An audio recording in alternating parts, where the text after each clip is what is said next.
സന്തോഷമാണ്. കണ്ണൂരിൽ നിന്നാണ് വരുന്നത്. ഞാൻ ആഷ്യാനയിൽ ക്ലാസ്സുകളെല്ലാം അറ്റൻഡ് ചെയ്ത് അതിനുശേഷം ജൂൺ മാസമാണ് 3 യൂണിറ്റ് മുയലുകളെ കൊണ്ടുപോയത്. ഇപ്പോൾ ഇന്ന് ഫസ്റ്റ് ബൈബാക്കാണ്. അപ്പോൾ നിലവിൽ മറ്റ് കൃഷികളെപ്പോലെയല്ല മുയൽ കൃഷി. പൊതുവേ കുറച്ച് പ്രയാസമാണ്. അപ്പോൾ വെച്ചാൽ ഒരുപാട് സമയം ഇതിനു വേണ്ടി നമ്മൾ ചിലവഴിക്കേണ്ടതുണ്ട്. അതുപോലെ തന്നെ പുൽകൃഷിയെല്ലാം കൃത്യമായി നടത്തിയെങ്കിൽ മാത്രമേ നമുക്കിത് നല്ല രീതിയിൽ കൊണ്ടുപോകാൻ വേണ്ടി സാധിക്കുകയുള്ളൂ. അപ്പോൾ ഇപ്പോൾ നിലവിൽ ഈ സമയം വരെ മറ്റ് പറയത്തക്ക പ്രശ്നങ്ങളൊന്നുമില്ല.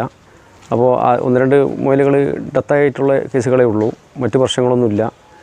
പിന്നെ പൊതുവേ കുറച്ച് പ്രയാസമാണ്, വളർത്താൻ കുറച്ച് പ്രയാസമാണ്. എല്ലാം ക്ലിയറായി വന്നു കഴിഞ്ഞാൽ വലിയ പ്രശ്നങ്ങളുണ്ട് തോന്നുന്നില്ല.